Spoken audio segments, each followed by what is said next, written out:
share Chelsea. Na unni akokodrum po kura to say mo be share. Me kai na be catch you say ujai wonu mja man you ebe pija. Then you came down. And the way I still show you and I will back from all of a sudden when you 3 wins at once and what's that statistic will be him and one person him say when you go on that tangent and no man best start to say work him minim team na me supporting India I say your team no a free a picket to a picket okay no say amorim no ye adwuma no say ya na enye ti no say ya no not your friends they don't bet because they make change crown no still na no unya wa mi so betie nti ayala wo hwe aye ntimi che not your friends o hwe team dia ntimi jo mo betimi a show mo say football yeah but the confidence with which I woka say someone ntimi a sha eme ma wo nya adwuma no me ka samu NT for man can ye Mr. Mo man can ye crack oh e hona asam no wono watch my business so team na pick fine eno me kuyi eno man kuyi man not yam but to say ansha ye bodrom pa say ye bodrom pa e ma mo me nya adwuma no so sana ehunu bi pen carry na we ampa I'm not carried away. I feel watch my address. And we paint to say, we must say, and I say, so I Chelsea phone dominance from so more penny. So we catch a room tea. Today, you're ready. No, we see some jar for one woman people. Munyo video ni free. Rich. So say, Uber Premier League in common. The obia di hunkomo sa graphic ya eda tactical board you see Nhyira se o share show no ewo Nhyira TV or YouTuber me so say won dey make one sem no utie ewo radio so ewo Nhyira ne asempa ne affiliate ni na o dey kabakuma to yem graphic na make one sem no Premier League ya ye boni CCA say you starting weekend we are it means you enter into match day 10 of the English Premier League. Now Premier League for now gasa aye graphic about say you be bottom there and now uchemu a ubenya 5-5.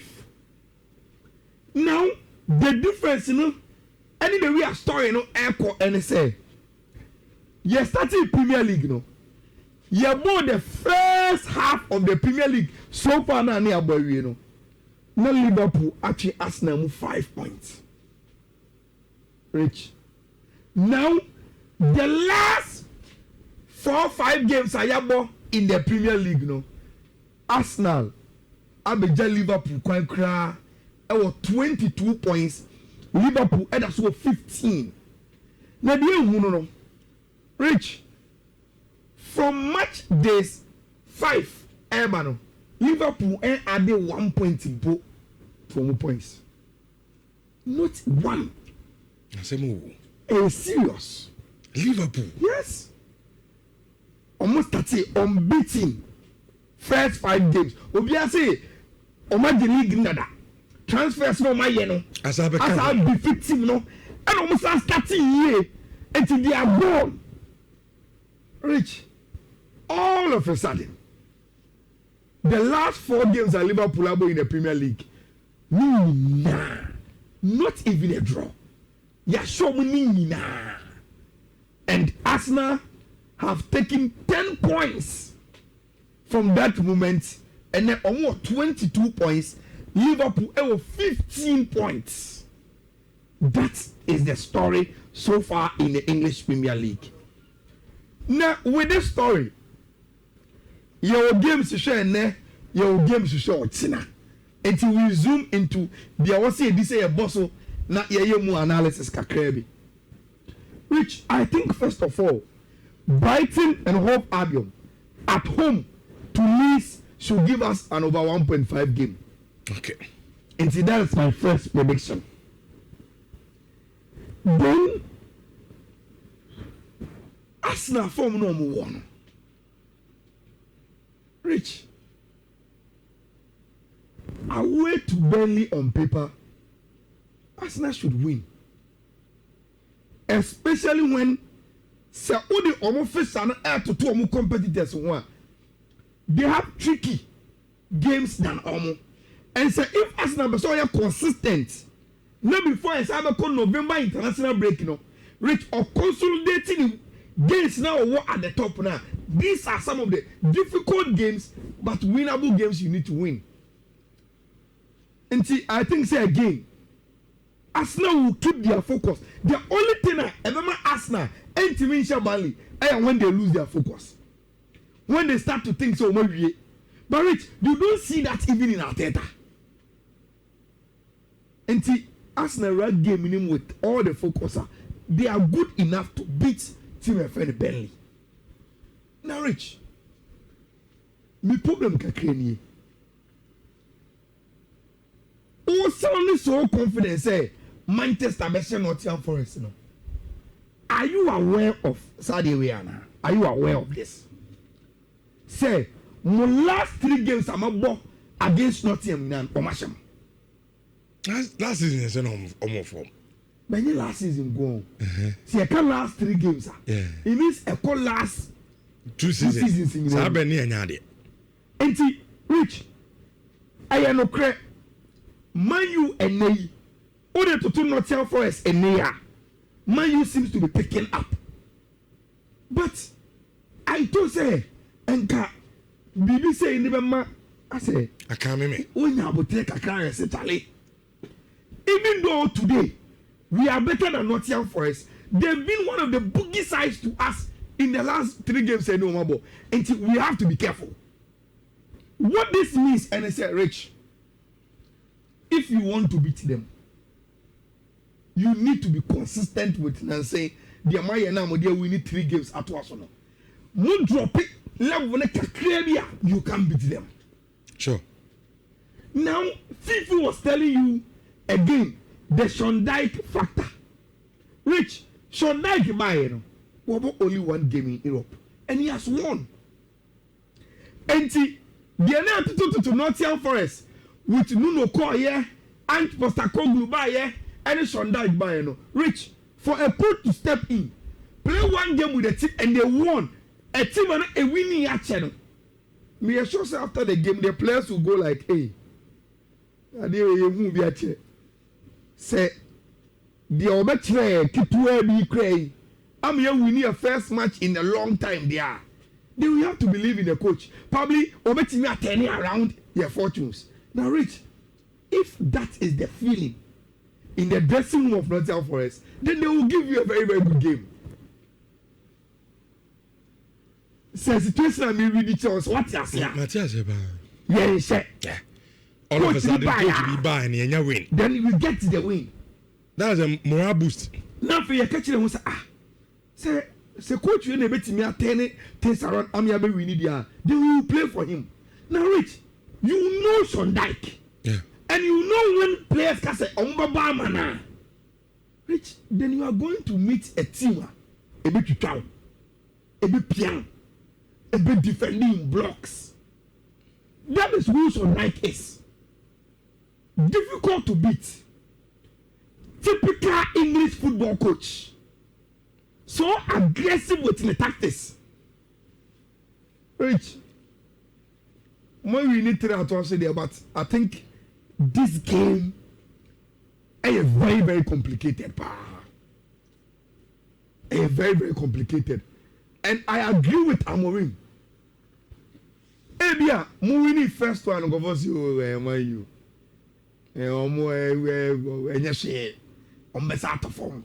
Then you win your second one. Go for the info, serious. Yes, it was when you call them press. Sure. Then they win the 3rd one. Which you think is a Serena Mourinho. How will teams approach games against Man U now? they will say challenge go for no ma for mo to ma pay for and uko share ma you have to up your game to beat them. Enti ya tanka say me say in life rich eto na bia getting to the top is not problem but so we maintain one because I don't anything no so takache and maybe am akwa do no you now will become a target of every team in Brescia say team ye enti ye no mbo born say Man United or Jan and also that is the kind of game you are going to play against on Dyke Nottingham Forest. Any problem you must be careful. You got to Mati Rich, there's a big London derby. Now, unim say in recent history, say me who Spurs against Chelsea and for you about it. Antonio Conte, Thomas Tuchel. Sir, James. The moment I see Chelsea Tottenham was fair, that is the first picture about me team. Antonio Conte against Thomas Tuchel. Rich. Unim the entire Fifi couldn't predict game way. A very, very unpredictable game. No credit. Chelsea a good record Nancy against Tottenham. And it's all for you here. What it means is that in the last 5 games at Chelsea we're winning this not even 5, this 6 games. We're winning 5. Tottenham far back pay. And team here or you know my year and said that so. But Rich, there are some small factors small minute one. The kind is Thomas Frank. The reason why Daniel Levy Mupamo and Postecoglou was that they watched their game in the Europa League final against Manchester. And probably since Ange Postecoglou know about Tottenham, no, that was the only game he was pragmatic. Yeah, can't say pragmatic. Only about you. The only game. One reason in the philosophy here, and I make a couple. Name of where say at the end of your game, me do results. So even if I was say me to the way I mean how to approach football unfortunately. Let me jam me high line. Let me go low block. Let me defend it. Let me go on the counter. And remember to win it out of where. The moment he was able to do that against Man U and win Tottenham Hotspur Europa League, no, then let me say, so you could abandon your philosophy and win games as tough as Europa League final. And now when you have 5 years women throughout the season, so stubborn with your tactics. Look, Sasana was Subantia, Yampe team. Then they brought Thomas Frank, one of the most pragmatic coaches in English football today. Rich. The entire Thomas Frank, etimi Emma, team will say Paris Saint-Germain. Nancy only big guys in Asia, Emile Dimomo. It's what I have given you. Very, very pragmatic coach. Or steady opponent na. I see okay. Maybe a game we cry. I don't even need Xavi Simons as my number 10 because of the way Omobono. And I will push him to the wings. Then I will play Midfield as Miensa, your boots. Now, I'm work ethics. It's a member Palina, member Bentanke. Now, me have the bag or I Germany. And our Papa Matasa. Like, he is that coach. He thinks along the game. And Rich, so we share coach Bisa, it makes it very, very difficult for you to beat. Now, we is our factor if you are. Rich. And I mean, then I saw from Squawka. Squawka, one of the most astute statistics pages ever we say. Rich.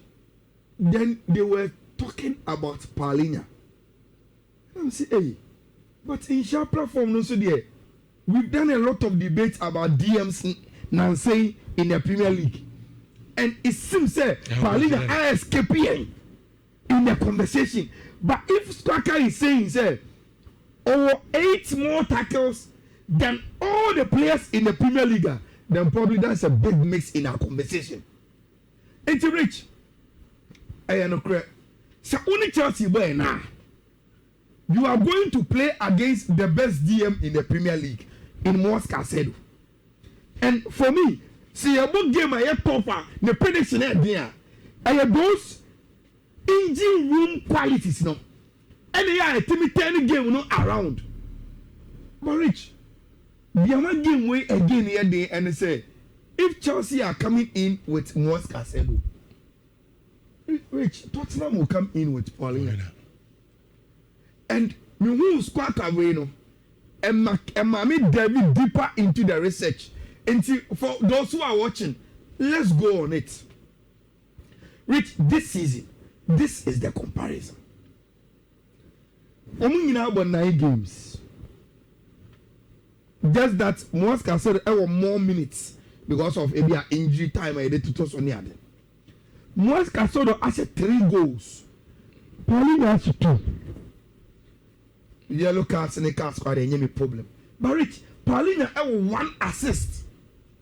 Mosca said any assist. What it means is that even as DMs, Rich, almost goals contribution is the same. The only thing is say yes, there will be 3 goals now with 2 goals, 1 assist. On only the other also crazy, but goals involvement it is the same. But Rich, say for DMs to cry there, and yet goals ni assist and you never separate you. So you switch to their defense. Rich. Tackles. Mosca said they were 29. Paulina was 39. 10 tackles more. By interceptions, that is where Mosca said we didn't any blocks. The point I want to make and say, Rich, me Jitum say Mosca said now combined for BBR is the best DM in the Premier League this season. But the moment you see Paulina numbers, no, he's not far off. Sure. Which I agree with you. He's not. Yeah. And so Kobo game be now Gini say one of the advantages and say you have a good DM. Rich, if it's against Paulina at the other side, then Tottenham also can say they have a very, very good DM. I can say yes and say, Rich, we are playing at the park, so you need to give a little of everything. So I try to add the attack and instead of the goal involvement 3-3. But Paulina expected goals of 0.61 to Mosca so they 0.56. And Rich, and your game Kitwa. Big game. Now to maybe I getting close to the analysis and the prediction for that big game way. Rich. Now say when I to Chelsea team. Red card FC. In terms of the conclusion and the predictions, wasn't Bofonka say red card about game way. Oh, of course. Especially almost a big game in Tottenham. Red card beba. Not for Chelsea alone, even Tottenham, yeah. Likely. Because which over the most red cards are Chelsea will be 5. Liverpool 2 1 in the Premier League. Our Rich 7 for red card and come and come better more consider. Now Rich, this is what I am talking about now. Young for Tottenham Chelsea there is some merry here. Rich, how do you see this Tottenham team? Vicario, Toro, Spence, Coutinho, Romero, Van de Ven. Then suddenly now make a Thomas Frank. So intelligent. Opushi Xavi Simons up. Then Kudus. And all boy, small boy Begba. I will be him say he can play as an 8. Or born in the number 10 position. Send a bay Obenya Paulina. Anyone will go Bentake or next see. No book Colomwani as a lone striker. Anymore. So he is tightening up these spaces at the amount. Now, game a game for Chelsea to penetrate them. Now, that is what we are expecting from Chelsea. No, me, Busa, and the officer say, at the Romeo level, proud so on pride. But Rich, I find it weird, say, all the team, the tablets are almost probable Chelsea level, no. And Jimmy say, this is a game Enzo Maresca will play both Malo Gusto and Rhys James. And Sasano Obodia, of course, we know, say, then he either plays Rhys James as the number 2, the Malo Gusto as some decoy in Finfi, and I say Malo Gusto as the number 2 to run, then Rhys James as the 2 pivot central midfielders with Mons Casedo, so they be able to pushy Enzo Fernandez into the number 10 position. Now look at something. Say anything Obama. Now Obama the ball Rhys James our number 2. There are 2 options. Either he plays Romeo Lavia alongside Mons Casedo, or he brings Enzo Fernandez back and play a player be say Estevao. But which me sure say Enzo Maresca is thinking say that is Thomas Frank. So me cover Estevao waha. Now me the Enzo Fernandez baha. If he is playing Bentancur, Palhinha, any Bagwire, he is playing 3 midfielders. They will probably have more work rates. Maybe attacking sense, but they will have more work rates. And Tim and friend Tottenham will want to create from their wings. Maybe I could use any Xavi Simons Giano because those are his playmakers. Okay. Rich, tight game. Very, very, very tight. My problem can create with Chelsea and say, João Pedro drying up. 8 games on share. Goes in a map. That is a problem. Now, Colombo is also in share. Rich, I want to game where you expecting goals, Any the way you need 2 coaches, no more concentration on how to get a moment phase no fix, Rich, yet a game no one. Omabo born in our FIFA. Obia tactically get try chess way to near to game no once and I goes no puma. But I think say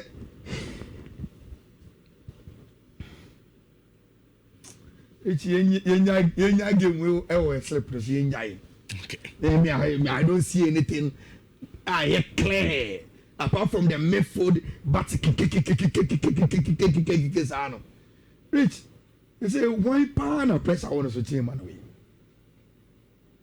If you see who and you see Rich, sports na idea actually it teaches us not only the entertainment in a competition, life lessons. No condition is permanent, and you can be so comfortable when you are winning. Catch them say, said you must start this season. You better do level be a 4 matches. Na amun shegua, amun winning gamer. Yes. Liverpool team win. Their last 7 games, someone win 1. The Liverpool team 6. That a cut 30 seconds. Ground we said they will score. No mama shell. No man will win. Showing what you call in football monster mentality. Something is wrong. No, the coaches are bad game. I think no, I be winning. Team AG League that na suspend the team obi a. O mata kai team a mo Salah wo Gakpo. Ato iketi ke still so inside Isaac beka ho. They say akwara bi di ngumu ha. In the game against Newcastle. I get the game mu a. Abrante ba. Dami power pop on wa wase. Wa be win am Liverpool. Say the Liverpool got 4 matches o mu ndimi. No, something is wrong. Yes, and no condition is just permanent. Mr. Wasa, all of you are utie show now. If you are doing well now, don't be too comfortable. Because if you see where it can turn anytime. And don't be so proud in your success days. Now in boom go for boom fear. Don't use or success not today to intimidate others. Life can change. As I said, they are changing man as a lot. Rich, so all chronicle Liverpool problems now.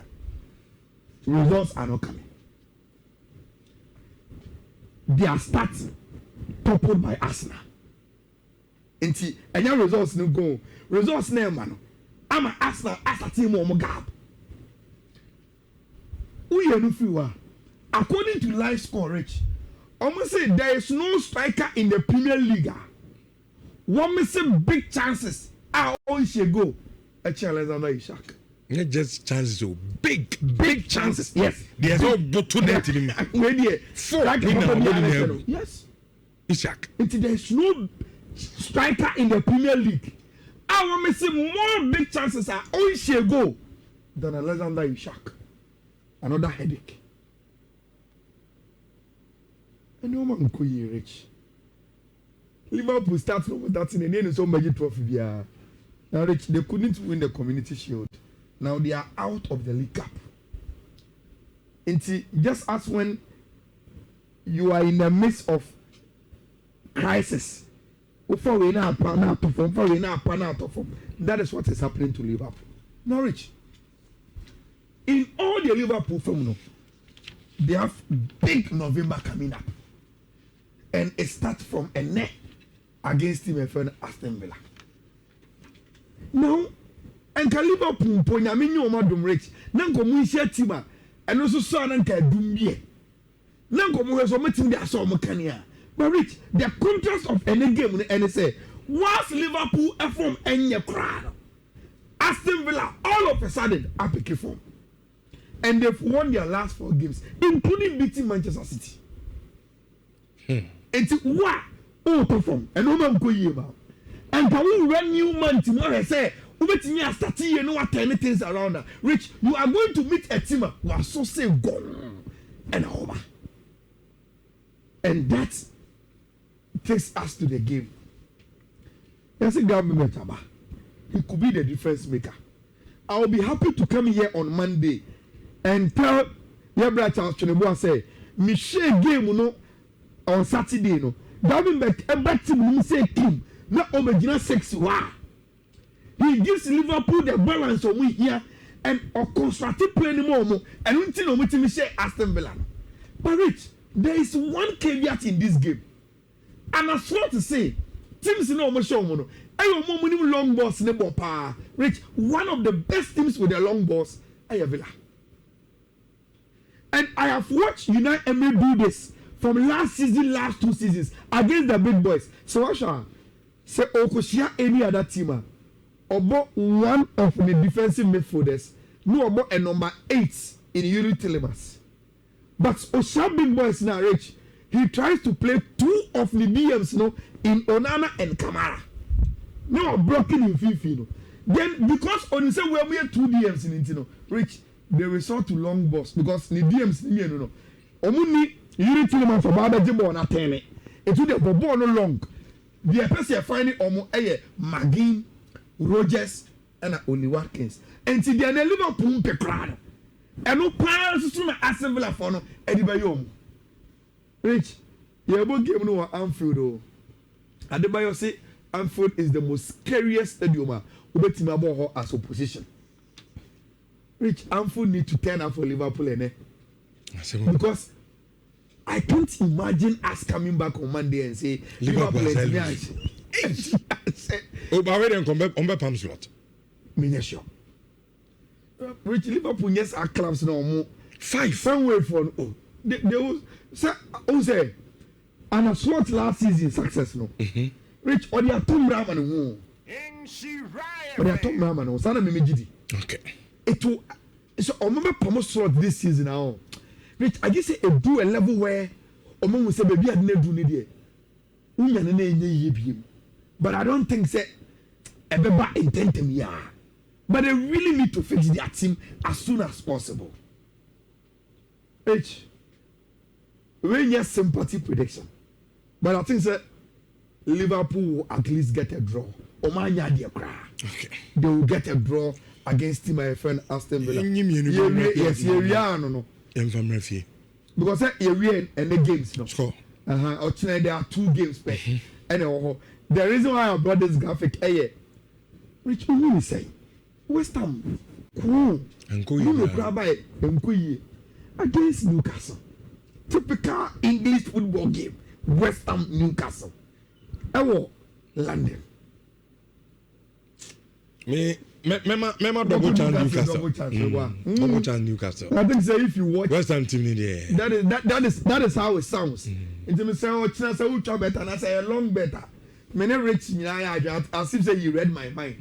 I didn't say Newcastle double in this game would be very, very good. Rich, then we conclude in the Premier League. City in Bournemouth. City in Bournemouth power. omo timi omo parage. Now what Pep any technical team no wants to find say Rich since a Pep about Premier League nim every season bia wa ya ade bia wa je Premier League ni bia no there is a certain period bia oko winning streak se otimi kwa be 10 12 na awon on the league no enti Pep is digging deep to find side any bia se metimi akobe 10 winning streak some kwa and name yes me that them that is what they are looking for. Rich say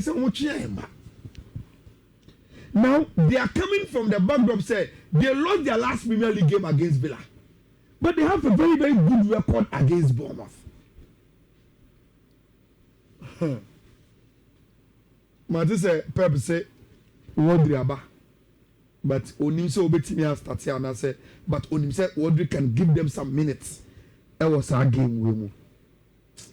Rich the city there na say no until almost start here realize say enkofo gidi owo mu ko for no. Rich you don't stick your neck out especially not against a stubborn Bournemouth team to say City will win at the Etihad.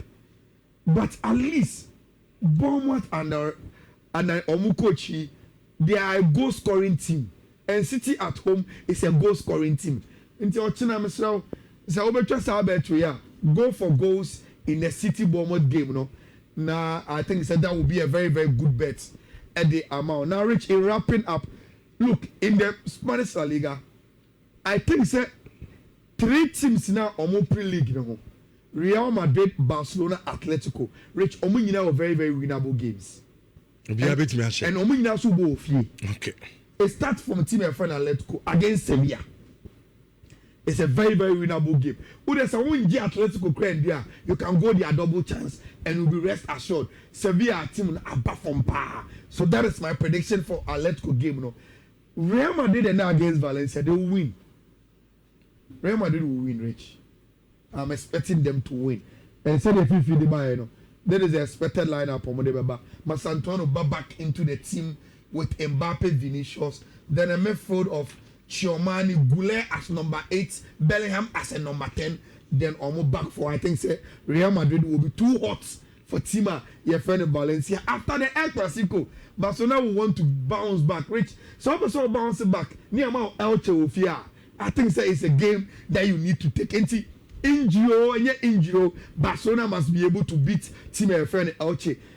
Na French League ni mind. And last time I just said we came about Paris Saint-Germain. And then the young go against Lorraine. Rich. Monaco both fear against Paris FC. I think say a Monaco double chance a very very rest assured bed. But then Paris Saint-Germain after disappointing Kofo last week, Rich they win. Home this time around and it seems saying kakra Luis Enrique enya the players now no planning na it's apart from Abia Desiree Doué or yet absentee kese pa no Obia is coming back into the team and I'm tipping team of Paris Saint-Germain say omo betimi ahye OGC miss now finally in the Bundesliga no is it them say team who trying to bet am cry buy no na so win because Bali Bakusin them so better to them. Rich,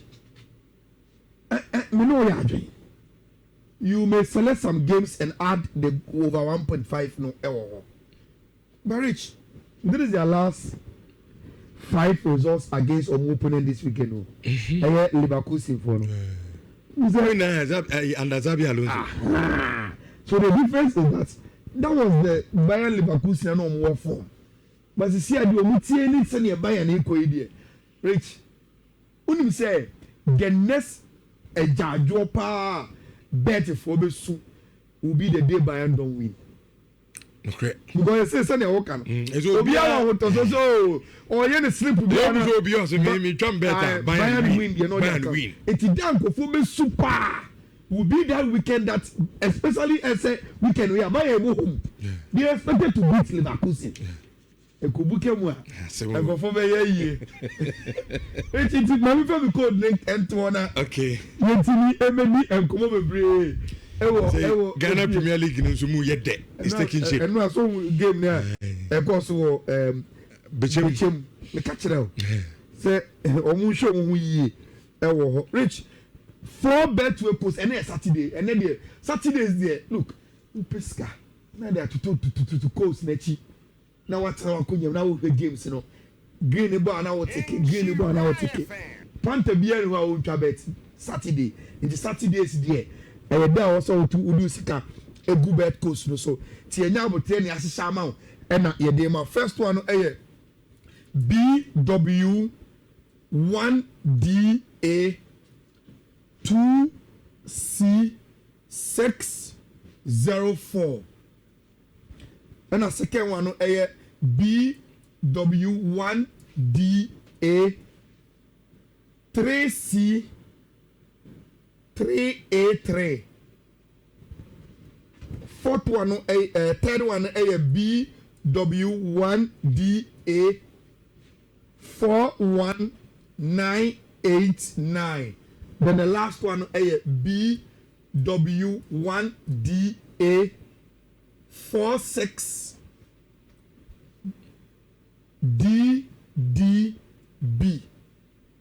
And see BW1DA 46DDB, BW1DA 41989, BW1DA 3C3A3, then BW1DA 2C604. We very nice games are obetimi extra bet ewo ho. Too far, but of screenshot now. Utie in term try you are good to go. Say make say umpa show near live you be upload and I come social media handles X no owusu bempa Ayala. Oko Facebook Ayala Sports and abeswa ko subempa hyphen Ayala. Ningi na obekọ na course no ewo ho na so fa na odi extra bet no enso so ebi ewo ho no. Emre fie na yemfa fisem no entom so but before